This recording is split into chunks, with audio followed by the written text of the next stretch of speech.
दादी जान निगार से कहती हैं कि अरे भाई देखो निगार, मैं तुम्हारी सारी चालों को बड़े अच्छे तरीके से समझ गई हूँ। मुझे इस बात का इल्म हो चुका है कि तुम एक नहायत शातिर मक्कार औरत हो और जेलसी भी। मुझे तो समझ ही नहीं आ रही कि आखिर तुम उस मासूम बच्ची के पीछे हाथ पाँव धो के क्यों पड़ चुकी हो। मुझे तो तुम्हारी समझ ही नहीं आ रही है। जिस पर आप देखेंगे कि वो कहती है कि मैं उसके पीछे क्यों पड़ूंगी, आखिर मेरा इसमें क्या फ़ायदा है। जिस पर वो कहती है कि तुम्हारी जीत ही तुम्हारा सबसे बड़ा फ़ायदा है। तुम जीतना ही चाहती हो और इस जीत के पीछे कुछ भी करने को तैयार हो। जिस पर आप देखेंगे कि वो कहती है कि मैं उस लड़की से कोई मुकाबला नहीं करना चाहती और वैसे भी मेरा उससे कोई मुकाबला नहीं है। वो इस लायक नहीं है कि उससे मुकाबला किया जाए। जिस पर दादी इसको कहती है कि ये वक्त ही बताएगा कि नायाब क्या चीज़ है। तुम जिसको आगे कर रही हो वो तुम्हारे किसी काम नहीं आएगी, एंड पर आकर तुम्हारे यही काम आने वाली है। जिसको ये हंसी में उड़ा देती है। लेकिन आप देखेंगे कि नायाब बड़ी परेशान है और कहती है कि दादी जान मुझे ऐसा लगता है कि कुछ गलत ना हो जाए। पता नहीं क्यों आजकल फजूल से किस्म के वहमो गुमान मेरे अंदर आ रहे हैं। इस पर आप देखिएगा कि जुनैद भी अपनी भाभी को समझाता है कि इन लोगों से मुहतात रहिएगा। मैं आपको बार बार यही समझाने की कोशिश कर रहा हूँ कि इन लोगों से बच के रहिएगा, क्योंकि इधर आपका कोई भी सगा नहीं और आपके बारे में कोई भी खुश नहीं है। इसलिए आपको किसी से कोई चीज़ नहीं लेनी और कुछ भी नहीं करना। ख़ास तौर पर तानिया से तो आपको दूरी ही रखनी है और ये बात आप अपने जहन में बिठा लें, क्योंकि मैं आपको जो कुछ कह रहा हूँ बिल्कुल ठीक कह रहा हूँ और ये सारा कुछ आपके फ़ायदे के लिए है। क्योंकि मेरी माँ ये नहीं चाहती कि आप अपनी ज़िंदगी खुशहाल तरीके से गुजारें। मैंने ये सारी बातें अपने कानों से सुनी हैं और मुझे इस चीज़ का भरपूर अंदाज़ा है कि ये सारा किया दारा सिर्फ़ और सिर्फ मेरी माँ का और तानिया का है और ये दोनों मिलकर ही ये सारी गेम चला रहे हैं। इसलिए आपको मोहतात रहना होगा। नहीं आ रही है और दूसरी तरफ दादी जान उसके वारे नियारे जा रही हैं और ऐसा लग रहा है कि बस उन्हें तो जहान की खुशियाँ मिल गई। जिस पर आप देखेंगे कि वो उसको समझाती है और कहती है कि पता नहीं ये लोगों को इस नायाब में क्या नज़र आता है, अब तो ज़्यादा ही उसके सदके वारी जा रहे हैं। लेकिन नायाब बेचारी को इस चीज़ का खौफ है कि इस घर में कुछ भी उसके साथ गलत ना हो। लेकिन जैसे ही वो जावियार से इस बारे में बात करेगी कि ये सारा मामला ऐसा हुआ, यानी कि मेरी दवाइयों को इस तरीके से छुपाया गया और ये सारा कुछ हुआ, लेकिन जावियार उसकी एक बात नहीं मानता और कहता है कि बिला वजह तुम्हें शक करने की कोई भी ज़रूरत नहीं है। देखो इस घर में सब बहुत खुश हैं और तुमसे बहुत प्यार करते हैं, लेकिन शायद तुम्हें इन सब बातों का अंदाज़ा नहीं हो रहा है और तुम अपने दिमाग से ही सोची जा रही हो।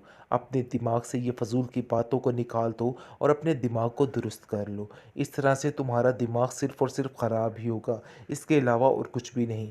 जिस पर वो कहती है कि मैं तो खामोश ही हो जाऊं, यानी कि ना इधर मेरी किसी ने बात सुननी है और ना ही माननी है। लेकिन एक बात का फ़ायदा हो चुका है कि ज़ावियर अब काफ़ी ज़्यादा खुश रहने लग गया है। लेकिन ये बात निगार को हज़म नहीं हो रही। निगार सोच रही है कि अगली प्लानिंग क्या करे कि सारा काम ख़राब हो जाए, लेकिन वो ये नहीं जानती कि प्लानिंग उस पर ही उल्टी पड़ने वाली है और उसका ही बेड़ा गर्क होने वाला है।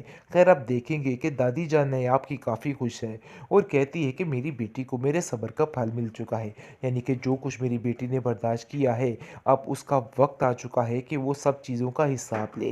लेकिन अब देखेंगे कि जावियार को कहती है कि तुमसे बहुत बड़ी रिक्वेस्ट है कि तुम इन सब बातों को भूल कर मेरी बेटी को माफ़ कर दो। अगर उससे कोई गलती हो भी जाती है तो अपने दिल में मत रखो। जिस पर जावियार कहता है कि मैं पुरानी बातों को लेके कोई भी बात नहीं करना चाहता, बस मैं अपनी ज़िंदगी को अच्छे तरीके से जीना चाहता हूँ। लेकिन जैसे ही वो अपनी माँ को देखता है तो उसकी परेशानी में मज़ीद इजाफ़ा होने लग जाता है। उसको कुछ समझ नहीं आती कि वो क्या करे। एक और नई तमाशबीनी शुरू हो चुकी है।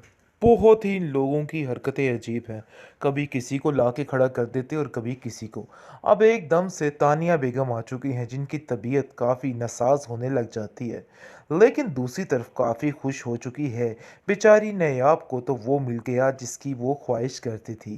खैर आप देखेंगे कि जैसे ही ये बात सुनता है जावियार तो वो एकदम से शॉक हो जाता है और कहता है कि तुमने मुझे पहले क्यों नहीं बताया। उसकी माँ कहती है कि देखो बेटा अपने दिमाग को दुरुस्त रखो। रखो। इस तरह की बातें सोचने का कोई फ़ायदा नहीं।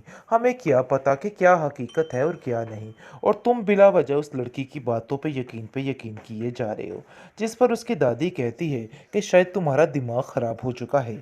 क्या वो पागल बेवकूफ़ अनपढ़ है जो उसको पता नहीं चलेगा कि हकीकत क्या है। अरे भाई उसको ठीक होने दो। तुम कैसे आओभगत कर रही हो तानिया की और सबकी, लेकिन तुम्हें इसकी दफ़ा हर जुल्म याद आ जाता है। मैं तो हैरान हो रही हूँ कि आखिर तुम्हारी ज़हानत क्या है। आगे से जुनैद कहता है कि आइंदा से कभी इस घर में ज़्यादती की गई इसके साथ तो मैं कतई बर्दाश्त नहीं करूँगा, क्योंकि मैं उस घर से इनको बड़ी मुश्किल से लाया हूँ और उधर मैं अपनी ज़ुबान देकर आया हूँ कि नया भाभी के साथ इस घर में कोई भी नाइंसाफ़ी नहीं होगी। आगे से ज़ावियार कहता है कि तुम फ़िक्र मत करो, मैं अब पूरी कोशिश करूँगा हर चीज़ को ठीक करने की।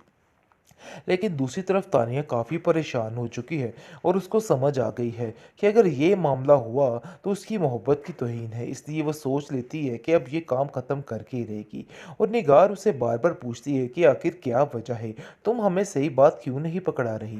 जिस पर वो कहती है कि कोई ऐसी बात नहीं, मैंने आप जैसी थोड़ा हूँ कि हर वक्त फजूल बातों को लेके बैठ जाऊँ। जिस पर आप देखेंगे कि वो कहती है कि नयाब की तो अब पाँचों उंगलियां घी में हैं। कि जिस तरीके से ज़ावियार को पता चला है कि ज़ावियार का तो दिमाग ही उलट-पुलट रह गया है और उसको तो समझ ही नहीं आ रही है। और दूसरी तरफ दादी जान उसके वारे नियारे जा रही हैं और ऐसा लग रहा है कि बस उन्हें तो जहान की खुशियाँ मिल गई।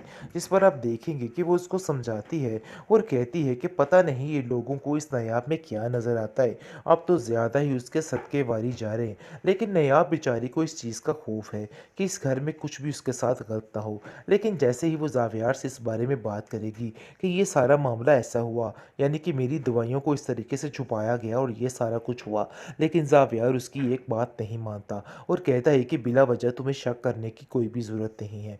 देखो इस घर में सब बहुत खुश हैं और तुमसे बहुत प्यार करते हैं, लेकिन शायद तुम्हें इन सब बातों का अंदाज़ा नहीं हो रहा है और तुम अपने दिमाग से ही सोची जा रही हो।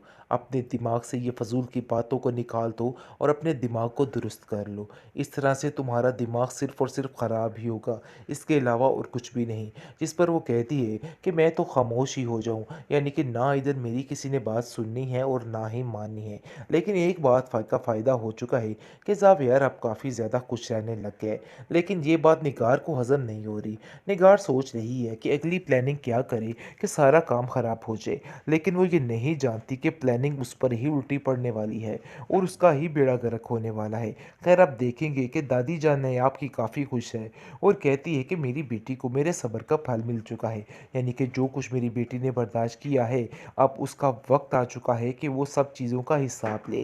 लेकिन आप देखेंगे कि ज़ावियार को कहती है कि तुमसे बहुत बड़ी रिक्वेस्ट है कि तुम इन सब बातों को भूल कर मेरी बेटी को माफ़ कर दो, अगर उससे कोई गलती हो भी जाती है तो अपने दिल में मत रखो। जिस पर ज़ावियार कहता है कि वह पुरानी बातों को लेके कोई भी बात नहीं करना चाहता, बस मैं अपनी ज़िंदगी को अच्छे तरीके से जीना चाहता हूँ। लेकिन जैसे ही वो अपनी माँ को देखता है तो उसकी परेशानी में मज़ीद इजाफ़ा होने लग जाता है। उसको कुछ समझ नहीं आती कि वो क्या करे।